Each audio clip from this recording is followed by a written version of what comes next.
सबैलाई स्वागत छ आजको कार्यक्रममा। आजको हाम्रो सिक्ने कुराको निरन्तरताको कार्यक्रममा आज हामी कुरा गर्नेछौँ कि हामीलाई घृणा गर्ने मानिसहरूलाई, हामीलाई खराबी गर्ने मानिसहरूलाई प्रेम गर्नु गाह्रो कुरा हो कि हामीलाई मन नपर्ने मानिसहरूलाई, हामी जससँग झगडा गर्छौँ, जसले हामीलाई दिक्क पार्छन्, जसले हामीलाई गनगन गर्छन्, जसले हामीलाई हेप्छन्, अपमान गर्छन्, के उनीहरूसँग हामी शान्तिमा रहन सक्छौँ, कि उनीहरूलाई हामी प्रेम गर्न सक्छौँ? आज हामी यो विषयमा अलिकति छलफल गर्नेछौँ। आज हामी धर्मशास्त्रबाट पनि केही कुराहरू हेर्ने प्रयास गर्नेछौँ।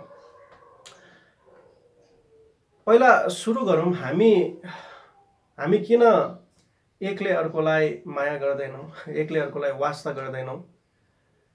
हामीलाई किन रिस उठ्छ, हामीलाई किन क्रोध आउँछ, हामी कसैसँग किन रहन सक्दैनौँ, वा हामी आफैलाई पनि धेरैचोटि आफूले आफूलाई किन हामी मन पराउँदैनौँ? हाम्रो निम्ति धेरैचोटि सम्बन्ध गाह्रो बनेको छ। कोहीले भन्छन् कि म यो व्यक्तिसँग, यो परिवारसँग रहन सक्दिनँ, गाह्रो छ, कुरै बुझ्दैनन् है, यो व्यक्तिसँग म रहन सक्दैन, एकदमै एकोरो मान्छे, एकदमै नकारात्मक कुरा मात्र गर्ने मान्छे भनेर हामी धेरैचोटि धेरै सम्बन्धमा हामी तितोपना पोखिरहेका हुन्छौँ। आज समस्या के हो र समाधान के हो भन्ने विषयमा हामी कुरा गर्नेछौँ। हामी कसरी मानिससँग शान्तिमा रहन सक्छौँ, रहन नसक्नुको कारण के हो, र सम्बन्ध ठिक छैन भनेदेखि अब कसरी राम्रो बनाउन सकिन्छ, यी विषयहरूमा रहेर हामी छलफल गर्नेछौँ। सबैभन्दा पहिलो कुरा हामीले बुझ्नुपर्ने कुरा, हामीले धेरैचोटि चर्चा गरेको, छलफल गरेको कुरा, कोही पनि मानिस आफैमा खराबी छैन। हरेक मानिस परमेश्वरको स्वरूप र प्रतिरूपमा बनिएको थियो। आदम र हव्वाको म कुरा गर्दैछु, पहिलो मानिस। तर अहिले समस्या चाहिँ के हो भन्दाखेरि, पहिलो मानिसमा पाप आइसकेपछि नै हाम्रो संसारमा, हाम्रो सम्बन्धमा, सबै ठाउँमा चाहिँ समस्या देखिन थालेको हो। जडबाट सुरु भएर त्यो सबै ठाउँमा सर्दै आइरहेको हो। हाम्रो सम्बन्ध, हाम्रो परिवारमा भएको झगडाको सम्बन्धको कारणको स्रोत चाहिँ आदम र हव्वाको पापमा लुकिएको छ। समस्यालाई समाधान गर्नको निम्ति पुरै हामी समाधान गर्न चाहन्छौँ भनेदेखि जहाँबाट सुरु भएको हो, जडमा नै हामीले समाधान गर्न सक्यौँ भनेदेखि हामीले चाहिँ समस्यालाई जडाबाट नै उखेलेर फालेको हुन्छ। जस्तो कुनै रुख हाम्रो निम्ति बाधा भएको छ भनेदेखि, हाँगा काट्यो भनेदेखि अझ फेरि हाँगा पलाउन सक्छ, तर जडैबाट उखाल्यो भनेदेखि चाहिँ फेरि त्यहाँनिर समस्या नै हुँदैन, त्यहाँनिर समस्या चाहिँ हुँदैन। त्यस्तै प्रकारले यदि हामीले हाम्रो समस्यालाई चाहिँ एउटा टुक्रा हाँगा मात्र काट्यौँ भनेदेखि चाहिँ अर्को हाँगा पहिलाउन सक्छ। तर समस्यालाई फाल्ने चाहिँ सबैभन्दा राम्रो उपाय चाहिँ के हो भन्दाखेरि, त्यसलाई जराबाट नै उखेलेर फाल्नु हो। आज हामी जराबाट उखेलेर फाल्ने कोसिस गर्नेछौँ र धर्मशास्त्रले यो विषयमा के भन्छ हामी हेर्नेछौँ। समस्या चाहिँ पाप हो, अनि त्यसको जराहरू भनेको रिस हो, घमण्ड हो, लोभ हो, व्यभिचार हो, एकले अर्कोलाई बुझ्न नसक्नु, क्षमा दिन नसक्नु, यी सबै प्रकारको समस्या हो। अनि यो समस्या र मानिस चाहिँ अलग अलग कुरा हो। हामी धेरैचोटि मानिसलाई मन पराउँदैन, किनकि हामी सोच्छौँ कि मानिस चाहिँ समस्या हो। रिस गर्ने मान्छे नै समस्या हो, क्रोध गर्ने मान्छे नै समस्या हो, गाली गर्ने मान्छे नै समस्या हो। अनि धर्मशास्त्रले चाहिँ यसरी भन्दैन। अनि धर्मशास्त्रले मान्छे र मानिसमा भएको पाप, घमण्ड, मानिसमा भएको रिस, घमण्ड चाहिँ फरक कुरा हो भनेर व्याख्या गर्दछ। जस्तो उदाहरणको निम्ति एउटा पानीको भाँडो छ, त्यसमा हामीले पानी राख्यौँ, सफा पानी छ, अब त्यसमा हामीले अलिकति धुलो मिसाइदियौँ वा धुलो मिस्यो वा फोहोर कुरा मिस्यो भनेदेखि हामी के सोच्छौँ भन्दाखेरि अब यो पानी नै फोहोर भयो, अब यो पानीलाई नै फाल्नु चाहिँ समस्याको समाधान हो। यस कारणले गर्दाखेरि कुनै परिवारमा समस्या भयो भनेदेखि, कुनै व्यक्तिसँग समस्या भयो भनेदेखि यो मान्छेसँग म बस्न सक्दिनँ किनकि यो मान्छे नै समस्या हो, यो मान्छेबाटै अलग भयो भनेदेखि म चाहिँ आनन्दित होला, अब चाहिँ ठिक होला। यस कारणले गर्दाखेरि हामी चाहिँ त्यो पानीमा भएको धुलोलाई फाल्नुभन्दा अगाडि नै पानी नै फाल्नु चाहिँ समाधान हो भनेर धेरैचोटि सोच्छौँ। यस कारणले गर्दाखेरि कतिजनाको वैवाहिक जीवनमा सम्बन्धमा समस्या भयो भने पनि अब यो मान्छे नै समस्या भयो, यस कारणले गर्दाखेरि अब डिभोर्स गर्यो भने कि समाधान हुन्छ भनेर कति धेरै मानिसहरूको चाहिँ सम्बन्ध नै त्यसरी अन्त्य गरेर फेरि उनीहरूले नयाँ सम्बन्धको सुरु गर्ने प्रयास गर्छन्। यस कारणले गर्दाखेरि हाम्रो समस्या भनेको मान्छेसँग मात्र होइन, हाम्रो समस्या भनेको आफैसँग पनि छ कि छैन एकचोटि विचारेर हेर्नुहोस् त। तपाईँले के सबै जीवनमा ठिक गर्नुभएको छ होइन? के तपाईँले गल्ती गर्नुभएको छैन? समस्या त आफैसँग छ, के त्यसो भए आफैलाई पनि खतम गरिदिने त है, आफैलाई पनि सिद्ध्याइदिने त? हामीलाई हाम्रो जीवनमा पनि निहालेर हेर्दाखेरि चाहिँ हामीलाई कहिले कहिले सायद आफ्नो अनुहार हेर्न मन लाग्दैन होला, आफैदेखि खुसी लाग्दैन होला, कति मैले गल्ती गरेको छु, कति बेठी कुराहरू गरेको छु। यस कारणले गर्दाखेरि हरेक मानिसले गल्ती पनि गरेको छ, ठिक काम पनि गरेको छ। तपाईँले आफूले एकचोटि विचार गरेर हेर्नुहोस्। र हरेक अर्को अगाडिको मानिसमा पनि राम्रो कुराहरू पनि भएको हुन्छ, नराम्रो कुराहरू पनि भएका हुन्छन्।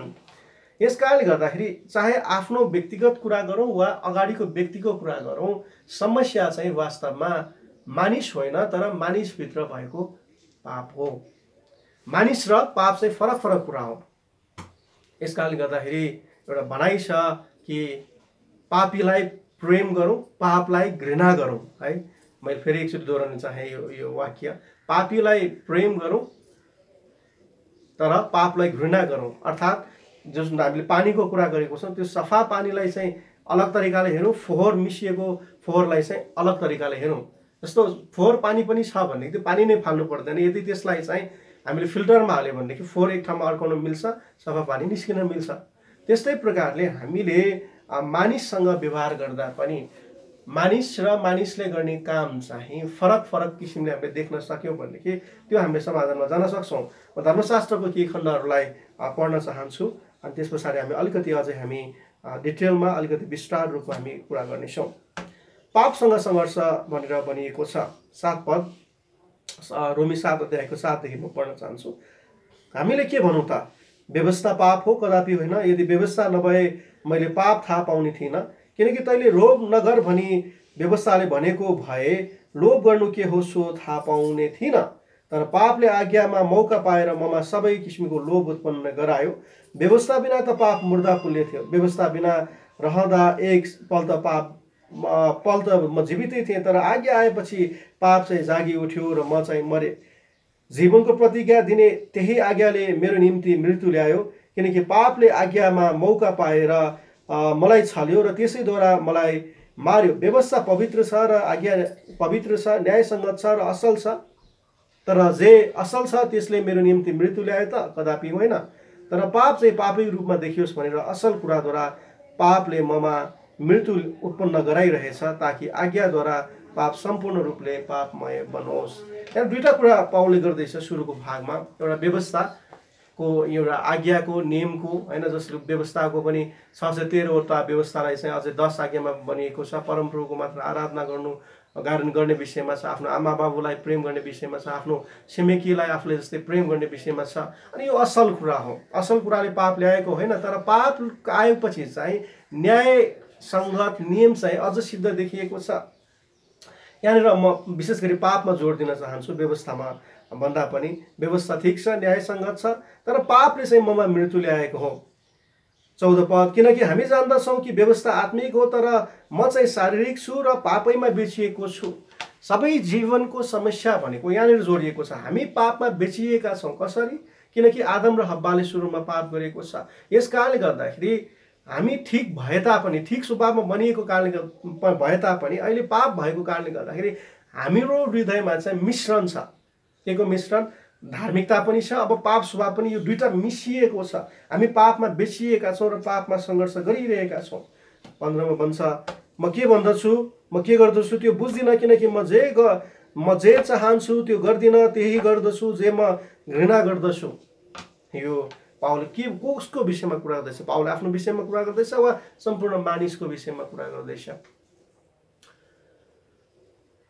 मानिसले पाप गरेर कहिले घमण्ड गर्दैन, गर्न सक्दैन।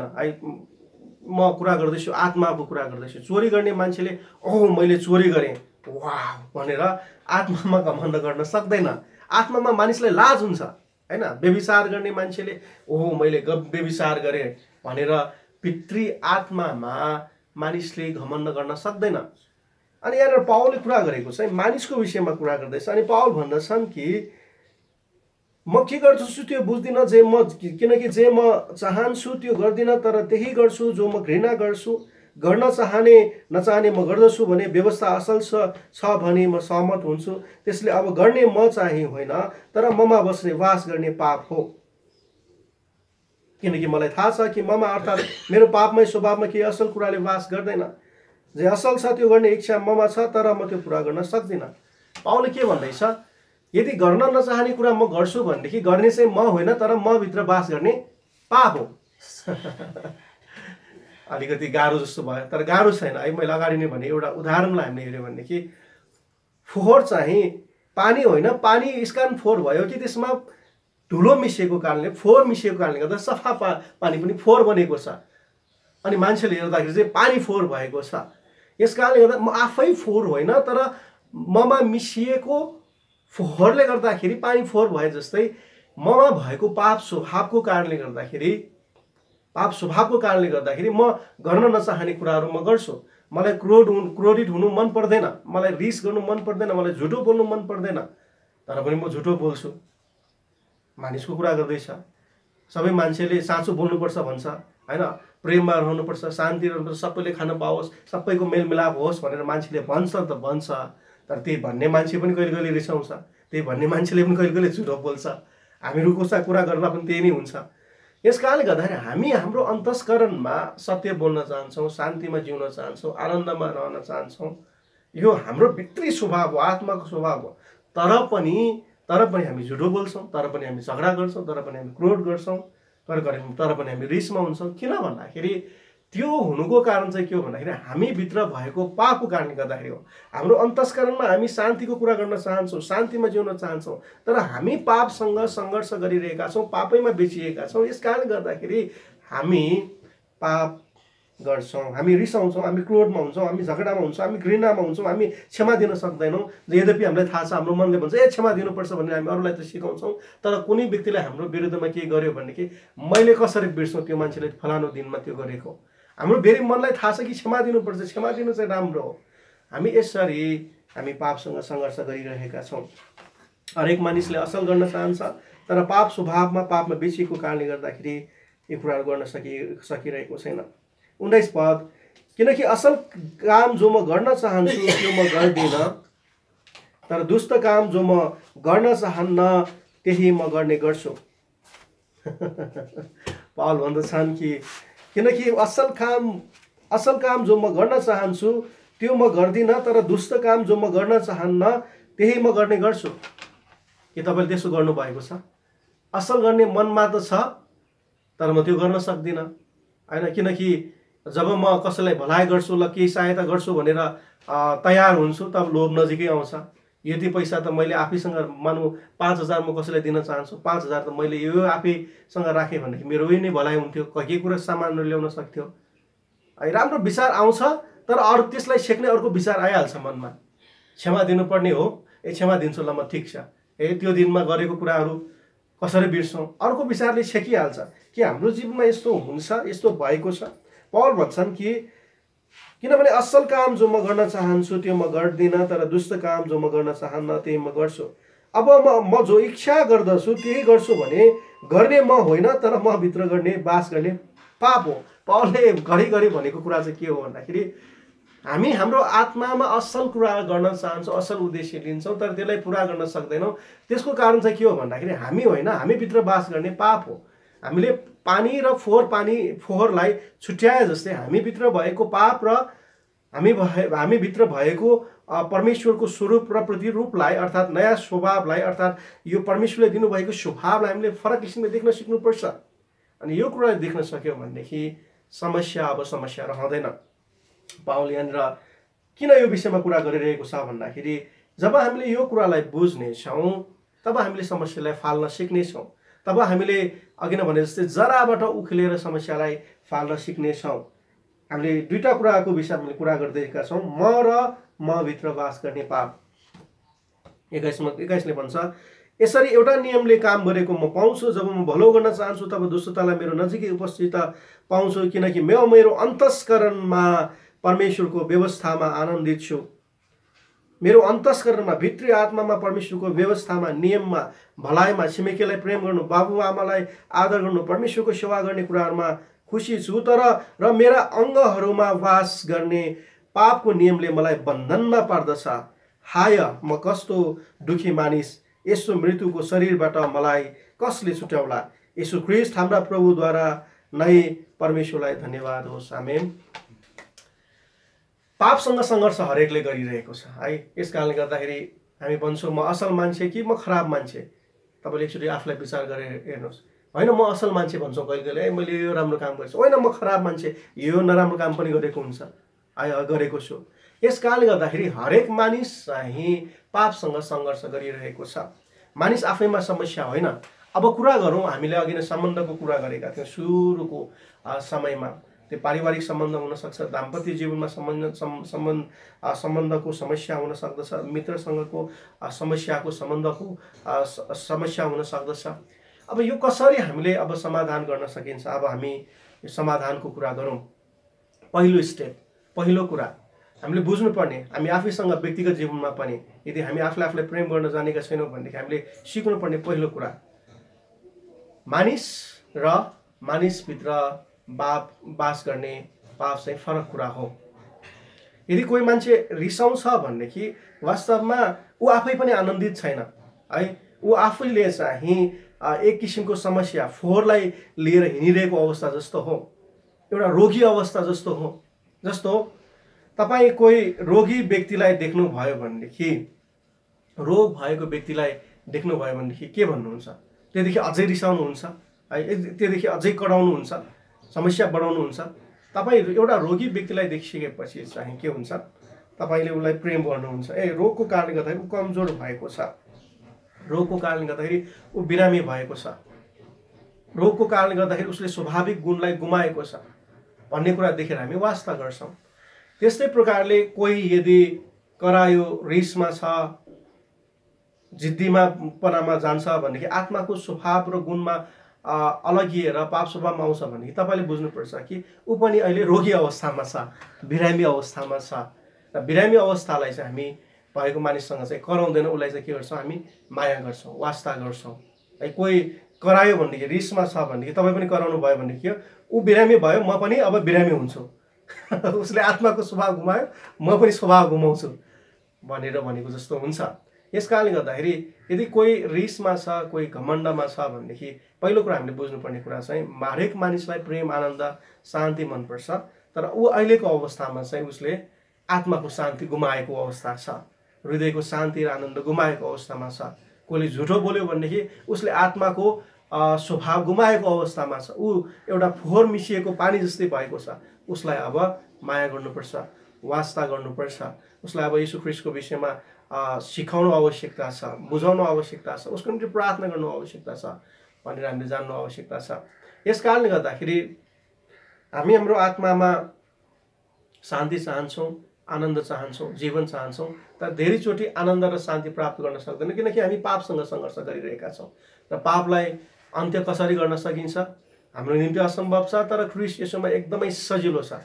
यस कारणले गर्दाखेरि पावल भन्दछन् अन्तिम सोलुसनमा, हाय म कस्तो दुखी मान्छे, के म अब रिसैमा जिउने त, म क्रोधीमा जिउने त, म यो झुटैमा जिउने त, म भलाइ गरेर जिउन सक्दिनँ, शान्तिमा जिउन सक्दिनँ, क्षमा गर्नै सक्दिनँ त, म क्षमा दिनै सक्दिनँ त, कस्तो दुखी मान्छे। पावलले हरेक मान्छेको कुरा गर्दैछ। के मान्छे साँच्चीकै दुखी मान्छे हो? हाय म कस्तो दुखी मानिस, यस मृत्युको शरीरबाट मलाई कसले छुटाउला।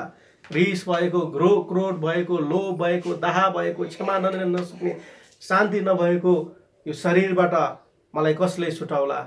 अनि पावल आफैले प्रश्न गरेको छ अनि पावल आफैले उत्तर दिएको छ। अन्तमा भन्दछन्, येशू ख्रीष्ट हाम्रा प्रभुद्वारा नै परमेश्वरलाई धन्यवाद होस्। दिनदिनको जीवनमा मैले हरेकचोटि दोहोऱ्याएको कुरा, आनन्दित जीवनको रहस्य ख्रीष्ट येशूमा लुकेको छ। ख्रीष्ट येशूमा सजिलो छ। यदि हामी ख्रीष्ट येशूलाई विश्वास गर्छौँ, म पापको लेखी ख्रीष्ट येशूसँग क्रुसमा मरिसकेको छु विश्वासद्वारा भनेदेखि हामी पापबाट मुक्त हुन्छौँ। म पापको लेखी मरिसकेँ येशू ख्रीष्टद्वारा, क्रुसको मृत्युद्वारा म पापबाट मुक्त भएको छु भने ख्रीष्ट येशूलाई जब हामी ग्रहण गर्छौँ, आत्मामा हामी स्वतन्त्र हुन्छौँ र हामी प्रेम गर्न सक्नेछौँ, हामी क्षमा दिन सक्नेछौँ। यस कारणले गर्दाखेरि हरेक मानिसलाई शान्ति मनपर्छ, हरेक मानिसलाई आनन्द मनपर्छ, हरेक मानिसलाई सत्य मनपर्छ, किनकि आत्माको अन्तस्करणमा यी मानिसले यी कुराहरू खोजिरहेको हुन्छ, चाहे विश्वास गरेको मान्छे होस् नगरेको मान्छे होस्। तर शान्ति गर्न मन पराउने मान्छेहरूले पनि कलह मचाउँछन्, सत्य मान्छे मन पराउने मान्छेले झुटो बोल्छन्, पवित्रता मन पराउने मान्छेहरूले व्यभिचार गर्छन्, किनकि पापले अध्ययन गरेको छ र पापले शरीरमा आनन्द दिइरहेको हुन्छ। यस कारणले गर्दाखेरि हामी पापबाट मुक्त हुन सक्छौँ। हाम्रो कुरा गर्ने हो भनेदेखि, व्यक्तिगत कुरा गर्ने हो भनेदेखि, हामी जब ख्रीष्ट येशूलाई स्वीकार गर्छौँ, म पापबाट चाहिँ मुक्त भएको छु भनेर हामी स्वीकार गर्छौँ, म धार्मिकतामा नयाँ भएको छु भन्ने कुरा हामी स्वीकार गर्छौँ, तब एउटा फोहोर पानीलाई सफा गर्दाखेरि फिल्टर हालेपछि के हुन्छ, राम्रो राम्रो फिल्टरहरू पाउँछ, फोहोर चाहिँ फिल्टरमै अड्किन्छ, राम्रो पानी मात्र निस्केर आउँछ। यस कारणले गर्दाखेरि ख्रीष्ट येशूलाई हामीले धारण गऱ्यौँ भनेदेखि हाम्रा भएका फोहोरका कुराहरू, पापलाई हामी ख्रीष्ट येशूद्वारा नष्ट गर्छौँ र हामी नयाँ स्वभावलाई धारण गर्छौँ। हामी फेरि पनि आनन्द शान्तिमा जिउन सक्नेछौँ। व्यक्तिगत कुरा भयो र पारिवारिक कुराहरूमा, सम्बन्धको कुराहरूमा चाहिँ जब हामी व्यक्ति र व्यक्तिको पापलाई फरक तरिकाले हेर्छौँ, जब कसैले झुटो बोल्छ, यो मान्छे खत्तम भन्दा पनि यो मान्छे चाहिँ यो झुटो बोलेको कारणले गर्दाखेरि, यो पापको कारणले गर्दा अहिले दूषित जस्तो देखिएको छ, उसलाई चाहिँ अब यो बिरामी जस्तो नै हो, उसलाई चाहिँ अब ठिक बनाउनेतर्फ लाग्नुपर्छ। है त्यसको निम्ति प्रार्थना गर्नुपर्छ, उसलाई माया गर्नुपर्छ, उसलाई आफ्नो स्वभावको विषयमा बताउनुपर्छ, उसलाई येशू ख्रीष्टको विषयमा बताउनुपर्छ भन्ने कुरातिर हाम्रो मनलाई लगायौँ भनेदेखि मानिसलाई समस्या ठानेनौँ, तर मानिसमा भएको खराबीलाई समस्या ठान्यौँ, अर्थात् पापीलाई प्रेम गर्न थाल्यौँ र पापलाई घृणा गर्नेको सिद्धान्तलाई हामीले बुझ्यौँ भनेदेखि हाम्रो निम्ति सम्बन्ध गाह्रो हुँदैन। बिरामीलाई हामी कुट्दैनौँ, बिरामीलाई के गर्छौँ, हामी माया गर्छौँ, वास्ता गर्छौँ। होइन, कोही बिरामी छ भनेदेखि हर्लिक्स बोकेर जान्छौँ, अझ सिकिस्ती छ भनेदेखि के हुन्छ, हामी अझ कुरेर बस्छौँ, उसको निम्ति के गर्न सकिन्छ गर्छौँ। त्यस्तै गरी रिसाउने, झगडा गर्ने, कलहमा रहने मानिसहरू चाहिँ उनीहरू आत्मामा शान्ति नपाएका मान्छेहरू हो। वास्तवमा उनीहरू बिमार व्यक्ति हो। बिमार व्यक्तिलाई के गर्नुपर्छ, बिमार व्यक्तिलाई वास्ता गर्नुपर्छ। बिमारीसँग झनै करायो भने के हुन्छ, बिमारी त झन् थलो परेर जान्छ। यस कारणले गर्दाखेरि तपाईँको परिवारमा कोही सदस्य पापसँग सङ्घर्ष गरिरहेको छ, झुटो बोलिरहेको छ, कराइरहेको छ, रिसमा छ भनेदेखि उसलाई चाहिँ प्रेमको वास्ता छ, आवश्यकता छ। उसले चाहिँ आफ्नो स्वभावबाट हट्किएर गएको अवस्था छ भन्ने कुरा जान्ने चाहिँ प्रेम र वास्ता गर्नतर्फ हामीले मनलाई लगायौँ भनेदेखि हामी चाहिँ झगडा गर्दैनौँ, तर वास्ता गर्नेमा हामी पुग्नेछौँ। यस कारणले गर्दाखेरि हामी आत्माको स्वभावलाई चिनौँ। है, जस्तो यो तापक्रम त शरीरको हरेकको हुन्छ, होइन, तर तापक्रम बेसी बढेर गयो भनेदेखि 98 हुनुपर्ने, 97 हुनुपर्नेमा नर्मलमा हुनुपर्ने 99, 100, 101 आयो भनेदेखि के भन्छौँ हामी, ज्वरो आयो भन्छौँ। किन भन्नुहोस् त, ब्लड प्रेसर त सबैमा हुन्छ, होइन। 120/80 हुनुपर्नेमा 140/90, 100 यसरी बढेर गयो भनेदेखि अस्वाभाविक भयो। त्यस्तै प्रकारले मानिसको शान्ति आनन्द वास्तविक स्वभाव परमेश्वरले यसरी नै बनाउनु भएको। तर यसरी स्वभावबाट मान्छे हट्केर गयो भने तपाईँ र मैले बुझ्नुपर्छ, मानिस चाहिँ अहिले बिमार अवस्थामा छ। बिमार मान्छेलाई चाहिँ वास्ता गर्नुपर्छ, प्रेम गर्नुपर्छ, प्रार्थना गर्नुपर्छ। उनीहरू आफै समस्या होइन, तर उनीहरूको त्यो स्वभाव, पाप स्वभावमा उनीहरू भएको कारणले गर्दा समस्या हो। हाम्रो व्यक्तिगत कुराहरूमा पनि हामी आफै समस्या होइन, हाम्रो पापको स्वभावले गर्दाखेरि हामी रिसाउँछौँ, कराउँछौँ। तर येशू ख्रीष्टमा जब हामी पापको लेखी मर्छौँ, हाम्रो निम्ति जीवन आनन्दित हुन्छ, हाम्रो परिवार हाम्रो निम्ति आनन्दित हुन्छ, हाम्रो सम्बन्ध हाम्रो निम्ति आनन्दित हुन्छ। हामी दिनदिनको जीवनमा परमेश्वरको वचनमा बदलिएर जाउँ, जीवनलाई परमेश्वरले चाहनु भए जस्तै बनाउन सिकौँ। तपाईँ सबैलाई परमेश्वरले आशिष दिनुभएको होस्। परमेश्वरको वचनलाई बुझ्नुहोस्, जीवनलाई आनन्दित बनाउनुहोस्। हामी फेरि अर्कोचोटि भेट्नेछौँ। परमेश्वरले सबैले तपाईँलाई आशिष दिनुभएको छ। सबैलाई धन्यवाद।